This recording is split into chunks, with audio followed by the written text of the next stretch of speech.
عزتمن مسلمانانو د سیرت په سلسله کې په تېره جمعه کې د رسول الله صلی الله علیه وسلم مبارک د هغوی تره ته یا نیغ په نیغ هغوی ته د کافرو وفود راتلل او مختلف قسم کله ترغیب او کله ترهیب هغه وړاندې کول چې دی د خپل کار نه منع شي کله به لالچ ورکړو او کله به سختې خبرې وکړي چې موږ به داسې وکړو داسې وکړو په آخر کې د عتبه راتلل هغې تذکره شوي وه چې عتبه هم د مکې په سردارانو کې و او مشرکینو کې دی او د خپل قوم نه رالو او رسول الله صلی الله علیه وسلم ته مختلف پیشکشونه وړاندې کړي که ته نکاح غواړې که ته حکومت او بادشاهي غواړې که ته سرداري غواړې که ته مال غواړې او بیا رسول الله صلی الله علیه وسلم ورته وفرمایل چې زما هیڅ نه دي پکار زه خو د الله رسول یم او الله جل شانه راستولی یم تاسو ته چې تاسو ته د الله پیغام راورسوم چې الله یو دی د هغه سره بل څوک شریک نشته که تاسو زما سره دا خبره ومنله خو بیا تاسو دنیا هم ښه ده او آخر هم ښه دی او الله جل شانه به جنتونو کې ځای درکړي او که زما سره دا خبره ونه منله نو بیا به زه صبر کوم تر دې چې زما او ستاسو په منځ کې الله جل جلاله جدایي راولي عتبه باندې د قرآن کریم آیات چې کوم رسول الله صلی الله علیه وسلم د هغه په وړاندې تلاوت کړل هغې ډېر اثر وکړو هغې سره عتبه متغیر شو زړه یې نرم شو او د انسان زړه چې نرم شي نو د هغې آثار د هغه په مخ باندې او په بدن باندې لیدی شي قوم ته چې واپس شو نو ابو جهل وی چې دا خو هغه عتبه نه دی او چې عتبه کېناستو نو هغه دا خبرې وکړي چې والله دا کلام چې کوم دی وی دا ما واورېدو دا نه شعر دی نه کهانت دی نه سحر دی او نه بل څه دي دا خو داسې کلام ښکارېږي چې د دې غونې کلام بل نشته که چېرې محمد صلی الله علیه وسلم په حق باندې وي د قوم سره پرېږدئ تاسو ځنه ډډې ته شئ نو که چېرې دی په قوم باندې غالب په کافرو باندې غالب را د نورو کافرو ته یې پرېږدئ تاسو دته څه مه وایئ که دی په نورو کافرو باندې نورو خلکو باندې غالب رالو نو ستاسو د قوم سړی دی د قریش سره تعلق دی د بنو هاشم خاندان کس دی د دې عزت ستاسو عزت دی د ده بری ستاسو بری دی او د ده مشري او حکومت ستاسو مشري او حکومت دی په دې کې ستاسو عزت دی او که چېرې دی د نورو خلکو سره دی مغلوب شو او هغوی ووجلو نو تاسو به خلاص شئ نو دته تاسو څه مه وایئ دی پرېږدي ابو جهل چې دا خبرې واورېدو نو هغه ورته ویل لکه په تا باندې یم اثر وکړو عتبه ورته ویل چې ما خو دغه محسوس کړي ده بهرحال رسول الله صلی الله علیه وسلم ته په مختلفو طریقو باندې د مشرکینو په وس کړي یو ځل راغل چې پوه شول چې دی خو منې کېږي نه وی چې داسې به وکړو چې ته زمونږ د معبودانو ته بد مه وایه مونږ تا ته څه نه وایو یو کال به ته زمونږ د دې خدایانو الهو پرستش کې او یو کال به مونږ ستا د خدای پرستش کوو نو ستا مدعا به هم پوره شي زمونږ دی خو پوهېدل نه حالانکه په اسلام کې خو کفر نشته قرآن کریم کې الله جل جلاله د منافقینو باره کې فرمایي چې دی د اسلام نه پس او د ایمان نه پس بیا کفر اختیار کړو نو د اسلام سره خو کفر یو ځای کېږي نه دا خو اور اوبه دي دی دا وړاندې کړو رسول الله صلی الله علیه وسلم باندې دغه وخت کې د قرآن کریم دا صورت نازل شو قل یا ایها الکافرون لا اعبد ما تعبدون ولا انتم عابدون ما اعبد ولا انا عابد ما عبدتم ولا انتم عابدون ما اعبد لكم دينكم ولي دين اے پیغمبر ته وایا چې چې اے کافرو لا اعبد ما تعبدون، تاسو چې د کومو څیزونو عبادت کوئ زه د هغې عبادت نه کوم. ولا انتم عابدون ما اعبد، او نه تاسو زما د معبود عبادت کوئ. ولا انا عابد ما عبدتم، او نه زه همیشه دپاره مستمرن عبادت کوونکی یم د هغه معبودانو باطلو چې کوم تاسو عبادت کوئ. ولا انتم عابدون ما اعبد، او نه تاسو په کفر او شرک کې زما د معبود عبادت کولی شئ. لکم دینکم ولی دین، تاسو دپاره ستاسو دین دی او زما دپاره زما دین. دا طریقه ده چې کله یو سړی اغیارو ته غیر مسلمو ته دعوت ورکوي چې د هغه عقیده سراسر د دین اسلام خلاف وي، او ستا د دعوت نه پس هغه تا ته وایي چې څه ته رانږدې شه څه به زه در نږدې شم، یعنې څه ته اسلام پرېږده او څه به زه کفر پرېږدم، او په یو نقطه باندې به اتفاق وکړو. نو دا یاد ساتئ چې د کفر سره اتفاق د اسلام نشي کېدی، ځکه چې اسلام خو سراسر خیر دی. اسلام خو دین مرضی دی، هغه دین دی چې کوم د الله خوښ دی. ومن یبتغي غیر الاسلام دینا فلن یقبل منه، د اسلام نه علاوه خو بل دین شته دی نه. دا چې څومره ادیان دي دې ته ادیان ویلی کېږي، نو دا د اسلام په مقابله کې هغه یو قسم ته تقابلي انداز سره وړاندې کوي. نو ځکه ګنې دین خو صرف او صرف دین اسلام دی. نو داسې کېدی نشي چې یو سړی څه وخت خالص د الله عبادت کوي او بیا د معبودانو کوي. یو ورځ، نیمه ورځ، یو ګنټه، یو لمحې دپاره هم سړی کافر کېږي،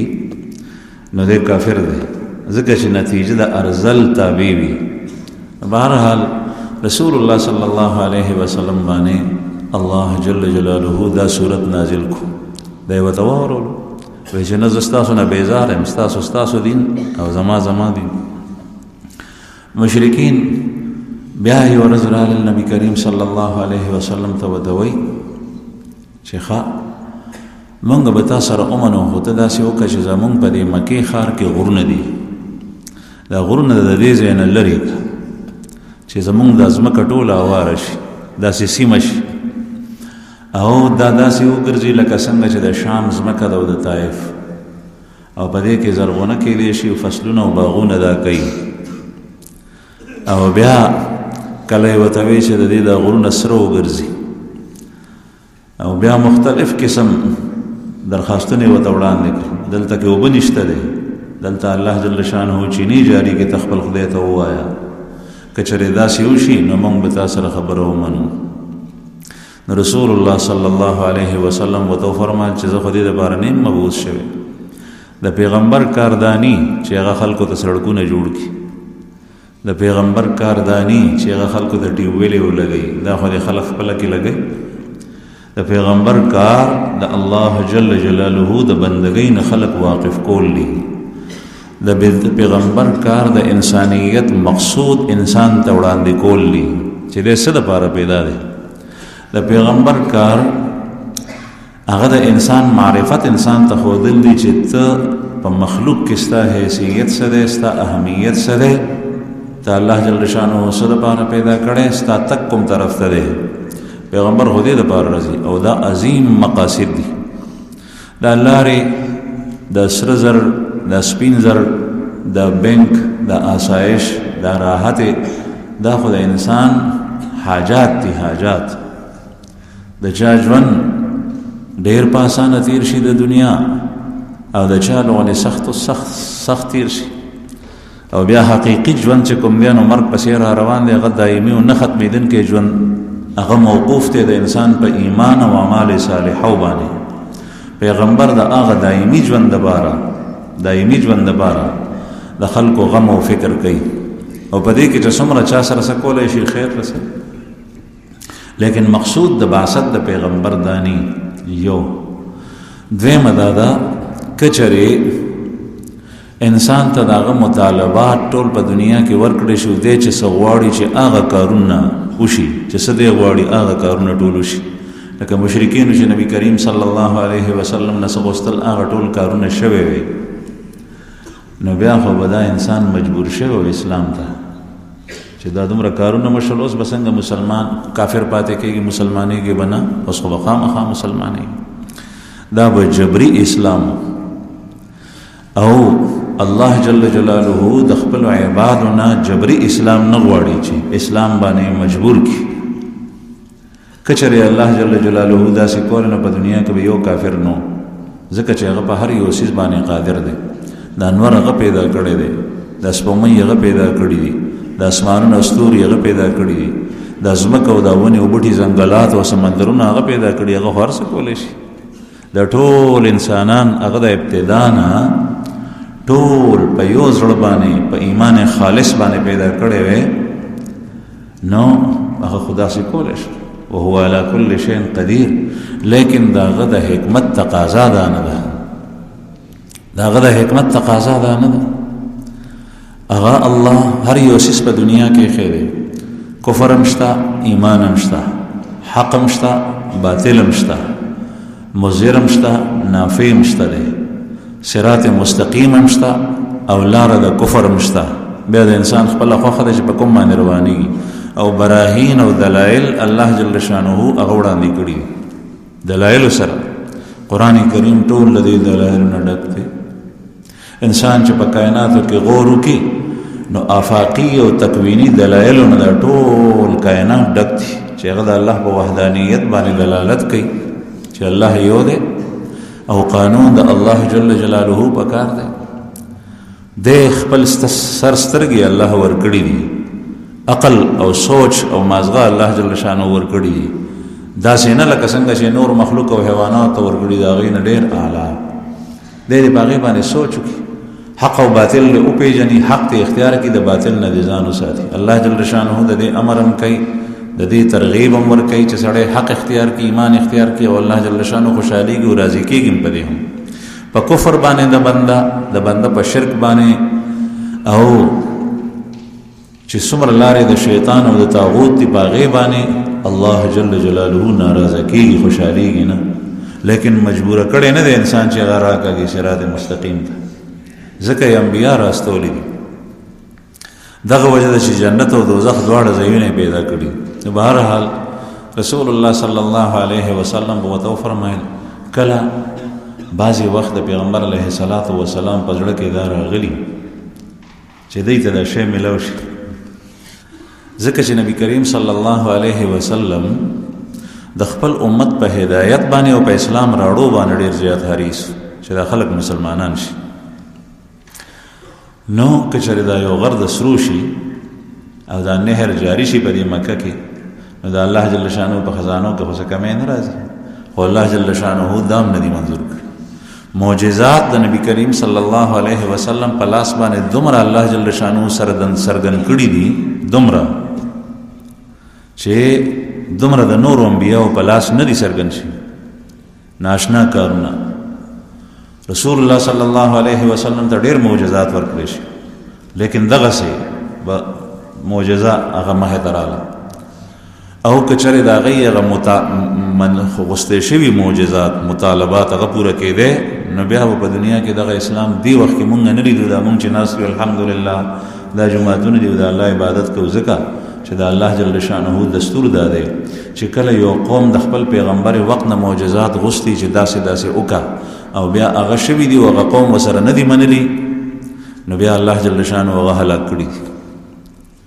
لکه رسول الله صلی الله علیه وسلم چې پزړه کې دا خیال راوچت شونه الله جل شانه د طرف نه فرښتہ رااله جبرئیل علیہ السلام دا الله پیغام راوړو اے پیغمبر ته خو حریص ته دا غواړي چې دا خلک مسلمانان شي خو ګورې دی ته وایا کچره دا معجزه مونږ داسې وکړو او پس د دینه هم دا کافر پاتې شو نو دا ټول هلاکیږي بیا دې کې یو قسم نه پاتې کیږي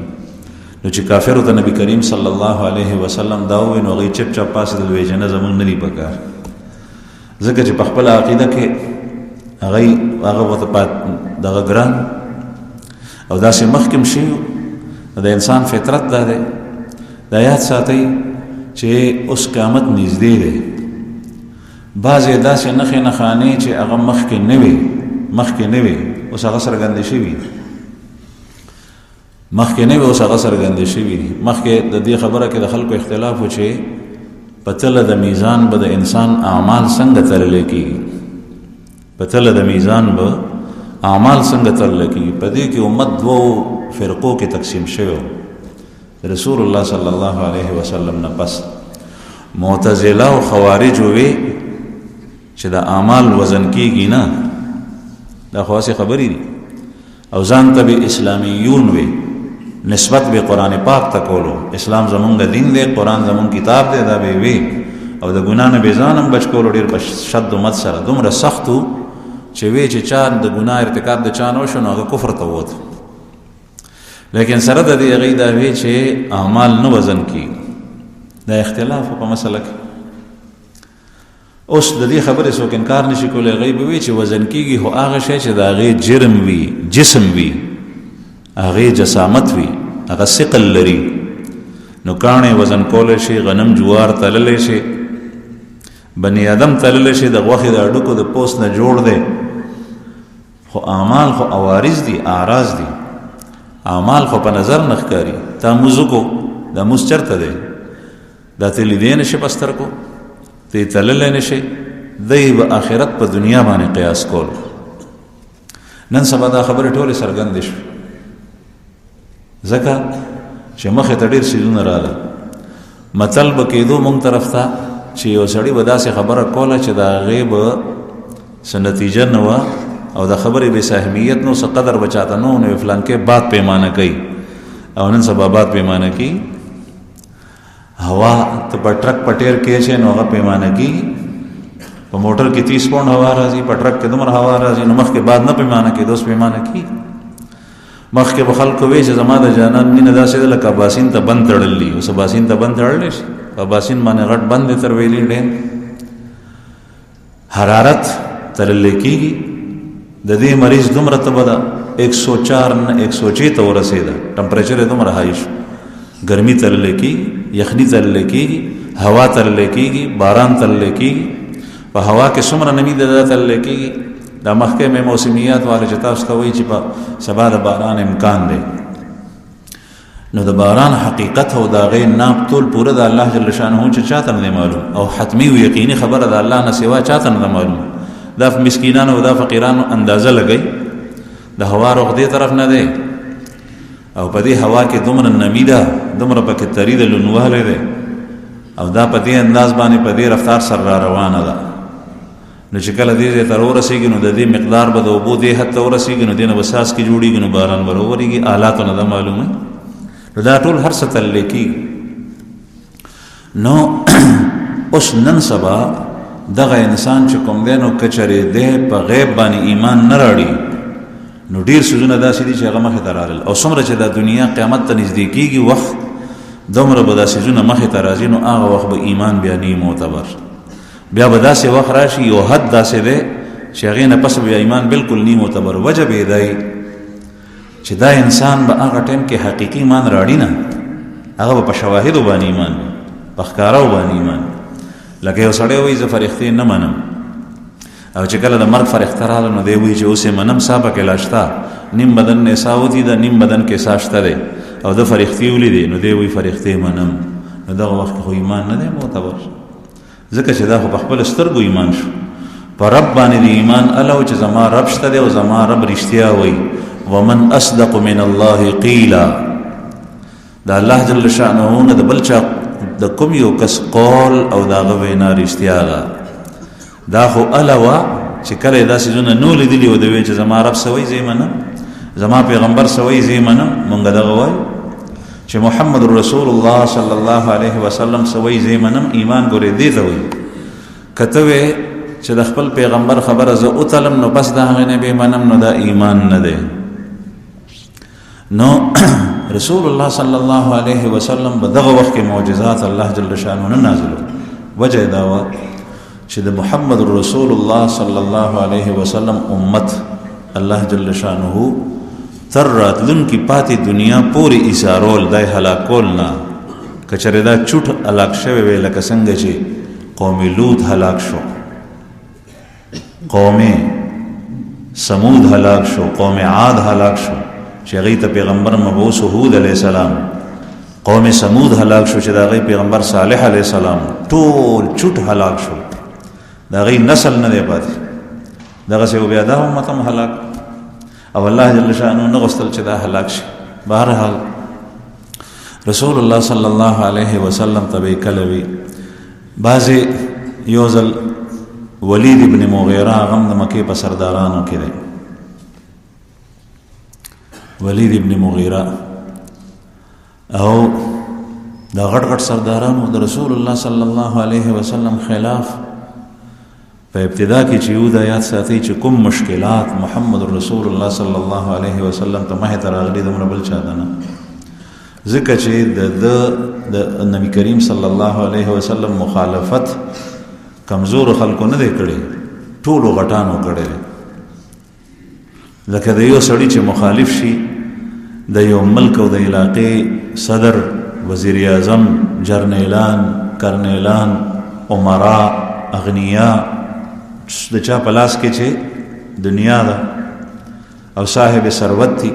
او څوک چې په خلکو باندې اثر اچولی شي د هغې خبرو کې اثر وي، هغه کسان د نبی کریم صلی الله علیه وسلم خلاف. او محمد رسول الله صلی الله علیه وسلم یوازې الله جل شانه دا کار حواله کړی او د هر څه سره مخامخ شوی. دومره مشکلات او سخت پیغمبر علیه السلام ته مخې ته راغلي دي چې د سیرت کتابونو کوم محصور کړي دي، منضبط کړي دي، اخو دي. او نبی کریم صلی الله علیه وسلم په خپله فرمایي چې اخاف فی الله وما یخاف احد وأوذیت فی اللہ وما یوذی احد، مجھے اتنا ڈرایا گیا اللہ کے راستے میں جتنا کسی اور کو نہیں، اور مجھے اتنی اذیت دی گئی جس طرح کسی اور کو نہیں. دا سے زخل کو یرولم چې دومره بل څوک نه دی یرولی دا الله دپاره،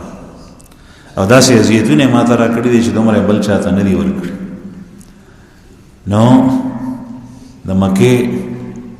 چې کوم غټ غټ کسانو او د رسول الله صلی الله علیه وسلم دشمنانو په هغې کې د یو څو کسانو تذکره ده. ابو جهل، دویم ابو لهب، دریم امیه ابن خلف، څلورم ابی ابن خلف، پنځم عقبه ابن ابي معيط، شپږم ولید ابن مغیره، اوم عاص ابن وائل او نورم څه کسانو. او دا ټول چې زما نومونه واخیستل دا ټول سرداران. ابو جهل دا د رسول الله صلی الله علیه وسلم سخت دشمن، د ده نوم عمر یې نوم، او د ده کنیت ابو الحکم. ابو الحکم د ده کنیت، ابو الحکم د حکمت او د هوښیارو خبرو پلار، د عقل پلار چې د هغه نه هوښیار څوک نشته. رسول الله صلی الله علیه وسلم د ده د ابو الحکم په نوم باندې کیو ابو جهل. ابو جهل جهالت والا، د جهالت پلار، ځکه چې قوم جهنم ته بوتلو، په جهنم کې وغورځول چې څوک به ده پسې روان. دی د رسول الله صلی الله علیه وسلم سخت دشمن. په خپل دور کې د مکې واک اختیار د ده په لاس کې و لکه د نورو سردارانو. دا هغه کس دی چې د په منصوبو په اشارو باندې ډېر کافر تللی او رسول الله صلی الله علیه وسلم ته به اذیتونه او تکلیفونه رسول. دته رسول الله صلی الله علیه وسلم ابو جهل هغه وخت ووی چې یو ځل دی خانه کعبې سره ودرېدو او د خانه کعبې غلاف یې نیولی دی او خدای ته جاړي دعا غواړي. نو دی وی چې یا الله که چېرې دې څه وایي دا حق وي نو په موږ باندې د اسمان نه کاڼي راوورې. نو دا څومره د جهالت خبره ده. دا چې نورو قومونو یهود نصارا به اورېده نو خاندل به چې یو سړی وایي چې دا حق دی نو یا الله ما ته هدایت نصیب کړي، چې دا حق دی نو ما په دغه لار روان کړي، زما قوم هم روان کړي. او دی وایي چې دا حق دی نو ته په موږ باندې د اسمان نه کاڼي راوورې. نو رسول الله صلی الله علیه وسلم فرمایل چې دا ابو جهل. مختلف موقع باندې رسول الله صلی الله علیه وسلم تعزیتونه او تکلیفونه رسول دی به پیش وپاغي. نبی کریم صلی الله علیه وسلم یو موقع باندې وفرمایل چې یو فرعون موسی، د موسی علیه السلام د زمانه فرعون او یو زمونږ د زمانې فرعون دی، ابو جهل ته به وایي چې دا د دې زمانې فرعون، او دا به یې فرمایل چې دا د فرعون موسی نه مخکې و، ځکه چې فرعون موسی چې هلاک کېدو نو هغه وایي زه د بني اسرائیلو په رب ایمان راوړم، او دا فرعون چې هلاک کېدو نو دی وایي چې زما د محمد رسول الله صلی الله علیه وسلم یاد کو چې زما د هغه سره دشمني په نسبت د پخوا اوس نور هم ډېره ده چې څه وخت یې قتلولو. نو د نبی کریم صلی الله علیه وسلم په هر موقع په مخالفت کې، په دشمنۍ کې، په اذیت کې، په دې کې څه کسر نه دی پرېښی. نبی کریم صلی الله علیه وسلم باندې دې سړي خاورې اچولې، د ځان ته نوم یې ښه و عزیز کریم، عزیز معزز سړی او کریم شریف سړی. د ده په باره کې قرآن کریم کې آیات نازل شو، ان شجرة الزقوم طعام الأثيم كالمهل يغلي في البطون كغلي الحميم ذق انك انت العزيز الكريم. بشکا شجرة الزقوم د زقوم ونه طعام الأثيم دا د ګناګارو کافرو خوراک دی، کالمهل پشان د تیلو د خټې، یغلی فی البطون دا و په خېټو کې زوخ وایي، په خېټو کې، کغلی الحمیم لکه څنګه چې کټوۍ خوټ کېږي، د جهنمی په خېټه کې به دغه زقوم ونه داسې خوټ کېږي، بهر به مذاب دنه به مذاب. ذق انک انت العزیز الکریم، دته به وویلی شي دې کافر ته چې دا اوسکه، ذق اوسکه، انک انت العزیز الکریم، ته عزیز او کریم وي. دا وایي د ابو جهل په باره کې نازل شوي، خو شامل دغه آیت هر یو کافر ته دی. د ځان ته عزیز کریم وي چې دا ځان ته عزیز کریم وي اوسې اوسکه. دویم غټ کافر هغه دغه ابو جهل رسول الله صلی الله علیه وسلم به تنګورن دی کافر ته یو ځل وفرمایل چې ډېرې تنګ کو دی ابو جهل ورته په مخ باندې خاورې ویستې، او کله یو څه کله بل څه کنځلې سپورې سپکې دا یې ویلي دي. پیغمبر علیه الصلاة والسلام ورته وفرمایل چې زه ستاسو ذبح دپاره راغلی، تاسو به ذبح کوم. دا چې ورته ووایي یو موقع باندې نو دا ټول ویرېدل او زلزل پرې رالو، کورونو ته یې منډې کړي، یوازې یو نبي کریم صلی الله علیه وسلم. کله کله به داسې سخت ویرېدل، او ماغه وشه د دې ابو جهل سر عبدالله بن مسعود رضی الله عنه په بدر کې پرې کړی، او دو ماشومان وجلې و، د آس نه یې راوغورځولو او سر ته عبدالله بن مسعود صاحب پرې کړو. دویم ابو لهب. ابو لهب په رشته کې د رسول الله صلی الله علیه وسلم ترو د عبدالمطلب صاحب زوی، د ده نوم عبدالعزا ابو لهب باندې مشهور، د رسول الله صلی الله علیه وسلم تره دی، سکتری دی په رشته کې. نبی کریم صلی الله علیه وسلم چې کله الله جل جلاله پیغمبري ورکړه، د ده سره په دې بنیاد پتنه شوه، دشمني شوه سره، او بیا یې دومره سخته دشمني شوه سره چې په عزت یې به ته حملې کړي دي، هر لحاظ سره تکلیف رسولی دی. او چې نبی کریم صلی الله علیه وسلم به چاته دعوت ورکولو نو دی به ورپسې لاړو، نو چې د هغې خبرې به ختمې شي نو بیا یې وفرمایل چې د ده مه منئ، دا ساحر دی، دا جادوګر دی، دا لیونی دی، دا فلانکی دی، ډینګړی دی. هر قسم تکلیف رسول الله صلی الله علیه وسلم ته رسولی. د ده ښځه ام جمیل وه، هغه به د ابو سفیان خور وه، د خاون په شان اغم په دشمنۍ کې مخکې د ده زامن دوو زامنو ته الله جل شانو توفیق ورکړو د ایمان، او یو د کفر په حالت کې مړ شو. دغه ام الجمیل ښځه چې وه، نبی کریم صلی الله علیه وسلم چې کله په صفا باندې وختو، تاسو ته مخکې واقع تېره شوې وه او ټول قوم یې راغونډ کړی و، او ته یې وفرمایل که زه تاسو ته ووایم چې د دې غر شاته لښکر را روان دی، په تاسو باندې حمله کوي، نو تاسو ومنئ وي چې او ټول ووي په یو اواز وي ته صادق او امین یې، موږ به ستا په خبره باندې عمل کوو، موږ یې منو. بیا یې ورته وفرمایل چې تاسو د یو الله عبادت کوئ، د هغه سره بل څوک شریک مه ګرځوئ، او زه تاسو ته د الله د طرف نه دا پیغام اورم. نو دې ابو لهب ووی په ټوله غونډه کې تبا لک تبا لک سائر اليوم الهذا جماعتنا، ته هلاک شې، معنی دا ده ته هلاک شې، تا موږ دې دپاره را جمع کړو. د ده په باره کې الله جل جلاله او د ده د ښځې په باره کې پوره صورت په قرآن پاک کې نازل کو، تبت يدا ابي لهب وتب ما اغنى عنه ماله وما كسب سيصلى نارا ذات لهب وامرأته حمالة الحطب في جيدها حبل من مسد. تبت يدا ابي لهب وتب، ابو لهب لا سنة تباش وتب او ده هلاك شو. ما اغنى عنه ماله وما كسب، ده مال او ده جس اولاد ده هغه هیڅ فایده د تورنک دته چې بچاوي چې داستا وراره ده او خبره خو ټیک تا دوی کې چې دا حق پیغمبر ویني په ورځ د قیامت به ما سره مال ډیر نزان به مال خلاص کړ زامن مشتره دا غي په زور به خلاص شم. نو الله جل شانه فرمایل ما اغنى عنه ماله وما كسب، ده مال دته به هیڅ فایده نه ورکي او د اولاد به ته هیڅ فایده نه ورکوي په ورځ د قیامت. سيصلى نارا ذات لهب، زر دی چې د غټو لمبو والا اور ته به دی وغورځېږي. وامرأته حمالة الحطب، او د ښځه چې هغه ګیډي اوچتوي او راړي. فی جیدها حبل من مسد، د هغې په غاړه کې به د مسدو د منجو پړې په هغې سره هلاک شي. ابو لهب سره څه چلو شو؟ د بدر نه 3 ورځې پس چې د بدر جنگ وشو د نو تلې جنگ د یارې نه 3 ورځې پس چې کوم دی نو په ده باندې یو دانه راوخته او هغه دانه دومره زهریله او خطرناکه وه چې هغې نه کینسر جوړ شو. نن سبا ورته کینسر وایي، هغه زمانه کې د هغې هغه اثر په بدن کې خورېدو نو په ژوندون ترې نه ډډوزې تلې سخان بوی به تلو. نو دی مالدار ډېرو سردارو زامنو به ډېر خدمت کولو، ښځې به یې کولو، خو د دې بیمارۍ د وجې نه د دې دانې د وجې نه دی ټول لرې شو، یوازې مړ شو. بیا پروت و، د دفن کولو انتظام یې چا نه شو کولی ځکه چې څوک ورته نږدې کېدی نه شو. نو زامنو یې د شرمه د ننګ او شرمه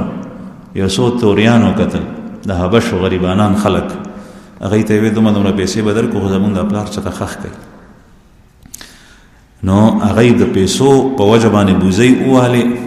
او ډوغلې ورته وکنستو داسې ځای کې ورته وی چې دی خو مونږ وړی نه شو ځکه چې د ده وړل ګران دي، دی خو ټول ترمې ځي درنګه وه. وی مونږ به د سره خوا کې ډوغل کنو په هغې کې به یې غورځو. په دې باندې زامن راضي شول. نو ډوغلې ورته وکنستو او په لاس یې پکې نه دی غورځولی، په ډاګو باندې یې غورځولی دی، په لرګو پې د پاسې کاڼي غورځولې دي، خاورې به یې چولې. د ده مرګ په دې شکل شو. ښځه چې رسول الله صلی الله علیه وسلم سره دومره دشمني وه چې نبی کریم صلی الله علیه وسلم ته به په لاره کې ګندګي غورځول او غنې به یې غورځولې.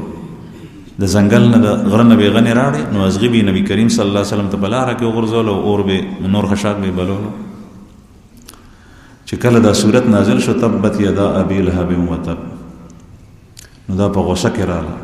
ځکه چې ځان ته یې سوي او د دې خپل تعلق هم د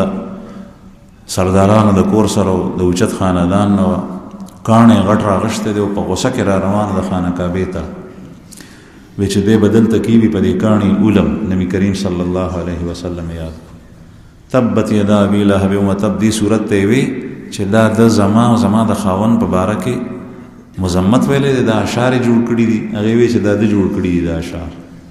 او زما بدې پکې ویلي دي. نو یې په دې کاڼي فیصله کوم، حالانکه دا خو د الله جل جلاله د کلام عیسی ده او صورت ته د قرآن پاک او تر ابده پورې به وي. نو چې دا څنګه راغله کاڼې راړو، نو نبی کریم صلی الله علیه وسلم خانه کعبې سره ناست دی. ابوبکر صدیق رضی الله عنه هغه ناست دی. نو دې ته نبی کریم صلی الله علیه وسلم نه ښکارېدو او صدیق اکبر ورته ښکارېدو. پیغمبر علیه السلام د قرآن پاک څخه آیات ووی، نو فرښته راغله او د دې نه نبی کریم صلی الله علیه وسلم پټ. نو ابوبکر صدیق یې لیدو، پیغمبر علیه السلام ورسره خوا کې ناست و، نه یې لیدو. نو هغه ته ووایي چې ستا هغه ملګری څه شو؟ دا کاڼی مې راوړی په دې ولم، د زما مذمت کړی دی، زما سپکې ویلي دي. او بیا یې د نبی کریم صلی الله علیه وسلم فبارک یو فرمایل مزمما ابینا ودیننا قلینا وامره مزمما ابینا ودینه قلینا وامره عصینا. نبی کریم صلی الله علیه وسلم نم محمد معنا ستوده शुदा जिसकी कसरत से तारीफ की गई हो, چې د چا ډېر تعریف شوی. دا نوم مخکې د بل چا نو، تاسو ته مخکې ذکر شوي. دې ښځې به ورته د محمد په ځای مزمم وي. مزمم هغه ته وایي چې د هغه ډېر سپک بیان شوي. د محمد د نبی کریم صلی الله علیه وسلم نوم خو مزمم نو دې دا اشعار جوړ کړل. تبت یدا ابي لهب وتب صورت په مقابله کې وی مزمما عصینا ودینه ابینا وامره قلینا. داسې الفاظ وی چې مونږ د نافرمانی کو، د دین انکار کو، د دین نه منو. وی دې زما په باره کې حج وی. ابو بکر صدیق سے بتاوي چې هغه خو ستا حج نه بیان کړی، او خدای الله کلام بیانې. بہرحال دی نبی کریم صلی اللہ علیہ وسلم ان لیدو واپس لاړ. صدیق اکبر رضی اللہ عنہ دا سے ہستی وا چې په دې ابتدا کې د چې کوم کافر غټانو د رسول الله صلی الله علیه وسلم او د کافرو په منځ کې ابو بکر صدیق رضی الله عنه راغلو. ډېر موقع چې نبی کریم صلی الله علیه وسلم ته مشرکین او اذیت رسول. ابو بکر صدیق سے بوته فرمایل چې تاسو عجیبه خلک یو سړی هغه وایي چې زما رب الله دی او هغه د الله جل شأنه دین ته رابلل کوي، نو تاسو هغه ته اذیتونه او تکلیفونه رسوئ. حضرت علی کرم الله وجهه یو ځل په منبر باندې ناست خطبه یې ورکوله. په خطبه کې د ابو بکر صدیق صاحب تذکره وکړه. د ابو بکر صدیق صاحب تذکره وکړه. خلکو ته وایي چې اے خلکو تاسو نه یو تپوس کوم. دلائل ابی نعیم کې دا حدیث ته، مسند بازار کې دا حدیث ته. تاسو نه یو تپوس کوم په خلکو کې زیات شجاع او بہادر څوک دی؟ نو خلکو ورته ووایي ته. نو حضرت علی رضی الله عنه په سترګو کې اوښکې راغلې وې. نه زه نه یم، زما خو چې زما مقابلې ته څوک راوځي نو زه د هغه مقابلې ته وځم، نو هغه ختم کړ. په ټولو کې زیات په خلکو کې بہادر ابو بکر دی. نن سبا داسې خلک شته چې ابو بکر صدیق رضی الله عنه پسې بد وایي او خپل نسبت اسلام ته کوي چې زه مسلمان یم، او بعضې خلک زموږ مسلمانان د هغوی سره مرسته کوي او ناسته پاسته کوي. او دغه قوم او دغه خلک ابو بکر صدیق رضی الله عنه ته بد وایي او علي صاحب مني او وایي چې دا د دشمنو، او دا وینا د حضرت علی کرم الله وجهه چې زه بہادر نیم، ابو بکر بہادر دی. چې په الله باندې قسم وي چې کله محمد رسول الله صلی الله علیه وسلم ته مشرکین او اذیت رسولو نو مونږ کې بسوکم نبی کریم صلی الله علیه وسلم مونږ نشو خلاصولی د کافرو د لاسونه. ابو بکر به یوازې رالو، رسول الله صلی الله علیه وسلم به اخلاص کو او فرمایل به چې تاسو عجیبه خلک یې. تاسو هغه کس اتقتلون رجلا ان یقول ربی الله، کیا تم اس شخص کو قتل کرتے ہو جو یہ کہتا ہے کہ میرا پروردگار اللہ ہے؟ تاسو هغه سړی قتلوي چې څوک وایي چې زما رب الله دی.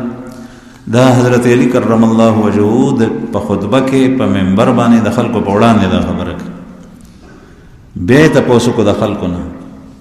وی تاسو ما ته ووایئ چې قرآن کریم کې رجل فرعون تذکره ده چې د موسی علیه السلام په دغه کې وګورئ تذکره الله جل شانه کوي. نو چې کله موسی علیه السلام مخالفت فرعون او فرعونیانو کولو نو دا سړی راغی او دغه الفاظ یې ووایي قرآن کریم کې الله پاک هغه نازل کړي دي. اتقتلون رجلا ان یقول ربی الله. موسی علیه السلام په باره کې دې سړي ووایي دا مؤمنو. قرآن کریم کې الله جل شانه فرمایي ویکتم ایمانا، او دې سړي خپل ایمان پټ کړو. د فرعون د تپیو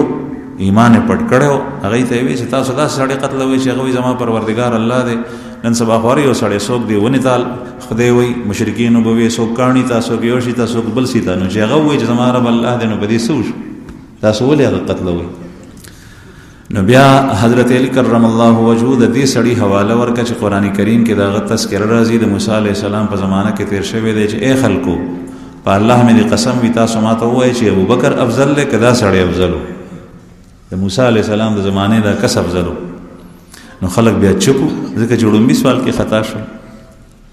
به جړل دسترګونه اوخ کې توي شو بیا وی چې په الله مې قسم وي ابو بکر دا غن ډیر افضلو د ابو بکر یو لمحه او دغه رجل مسلم رجل مؤمن چې قران پاک کې تذکرہ د الله پاک تعریف کوي د ټول ژوند د ابو بکر په مقابله کې راشي نو د ابو بکر یو لمحه دا غن درنه ده به د دوه سيزونو حواله ورک یو دا وی ابو بکر زکه افضل دی چې د دې سړی په باندې کې قران کریم وی یکتم ایمانه د خپل ایمان پټولو او ابو بکر خپل ایمان سرګندولو خلکو ته وی چې مسلمان یم او دا سړی چې کوم دی نو د صرف د جبه حفاظت کړی دی د موسی علی السلام په جبه په لاسو نه او ابو بکر صدیق سے په لاسو په مال په جبه هر لحاظ سره د رسول الله صلی الله علیه وسلم حفاظت کړی نوې ابو بکر شجاع دی بهادرم دی او هغه افضلم دی دا د حضرت علی کرم الله الفاظ مفهوم جماعت استو بهرحال دغه ابو لهب په دې انداز باندې مړ شو خزه چې وا نو خزه د ځنګل نه لرګي راړل رسول الله صلی الله علیه وسلم سره دښمنی کولې یاد ساتي چې نبی کریم صلی الله علیه وسلم مسلمان مانی د مسلمان پزړه کې د محمد رسول الله صلی الله علیه وسلم عظمت ته د مسلمان پزړه کې د رسول الله صلی الله علیه وسلم سره عقیدت ته مسلمان د نبی کریم صلی الله علیه وسلم ته چې څوک معمولی غو نه اشاره سپکوي نو د بیزان قرباني کوي خو په دې وخت کې د رسول الله صلی الله علیه وسلم په پل باندې پل کې خون کې مؤمنان اولیاء صلحاء اتقیاء دا غي سره دشمنی دا غي سره عداوت دا غي سره بغض دا غي مبارک خبره کول دغه سه په الله جل جلاله قهر جن کیږي غوسه کیږي قرآن رسول الله صلی الله علیه وسلم فرمایي چې الله فرمایي حدیث قدسی ده من آذى لي وليا فقد آذنته بالحرب جس نے میرے کسی دوست کو ایذا پہنچائی تو اس کے ساتھ میرا اعلان جنگ ہے اگر سرمازما د جنگ اعلان اس پتن لگی چې دا الله ولی څوک دی چې کوم سړی مسلمان دی هغه د غټ ګناهونو نه ځان ساتي داغه کردار او اخلاق سم دي داغه خبرې سم دي دا سودخور نه دی دا رشوت خور نه دی کې دې شي دغه د الله ولی د دې په لباس کې پیوندونه لګېدلي دی به د پوخ کور په بدل کې د خاورې په کور کې پاتې کی دی بللې د دنیا په یو سر کې نه دی وستا په محله کې وي داغه د اذیت نه او تکلیف نه ځان ساته اسینی چې تخپل مزګزار دیندار خودي سړی ته د اذیت ورکو الله پاک غضبناک شو داغه د وجه نستا هر څه لاړ نو عرض مې دا کولو چې الله جل جلاله په دې غضبناک کی دا خزه یو ځل غره ته لاړه د غره نه لرګي راړل نو د منجو رسۍ و پاغي به ګېډې تړل نو دمای کوله دا رسۍ د مړی ته پریوته او ګېډې په شا لاړ نو پانسي شو هغه ځای کې مړ شو زامنو د ابو لهب د یو نوم عتبه د بل نوم معتبه د بل عتیبه دا درې زامن په دې کې د یو زوی د رسول الله صلی الله علیه وسلم په مخ کې سخت الفاظ ویلو بی عزتی کړي او د پیغمبر علیه السلام د نبی کریم صلی الله علیه وسلم لور مبارکه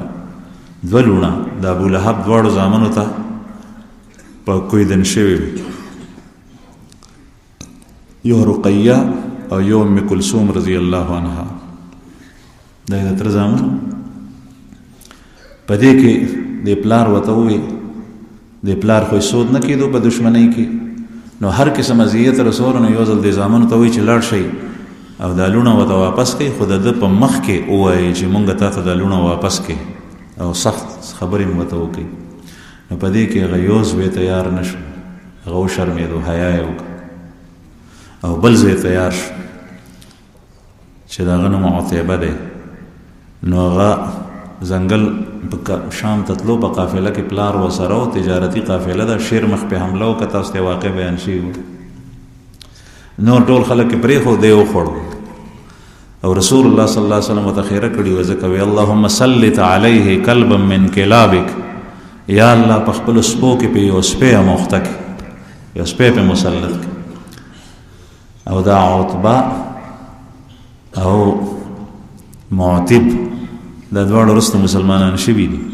چې مکه کله فتح شو چې مکه فتح شو خلک مسلمانان شو ډیر کافر مسلمانان شو ډیر کم پاتې شو نبی کریم صلی الله علیه وسلم خپل تر عباس صاحب ته وایي چې هغه مسلمانو وته فرمایي چې دوی لاړ شه هغه دوه ورېرونه خو دې وګوره چې چېرته دي دغه کسان یاد کړه دومره مینو په خپل رشته باندې وایي چې ما د الله نه غوښتي دي چې الله جل شانه دوی مسلمانان کړي ته یې وګوره عباس صاحب لنډ وګرځېدو خو وایي چې دلته خو چېرته نشته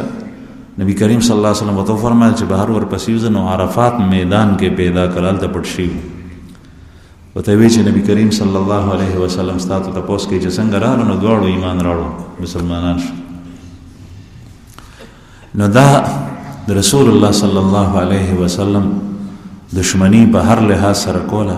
چې چا په قسمت کې ایمان وي الله جل شانه هغه ته ایمان نصیب کړي نبی کریم صلی الله علیه وسلم په داسې حالاتو کې دغه دین چې کوم دی نو دا خور کړی دی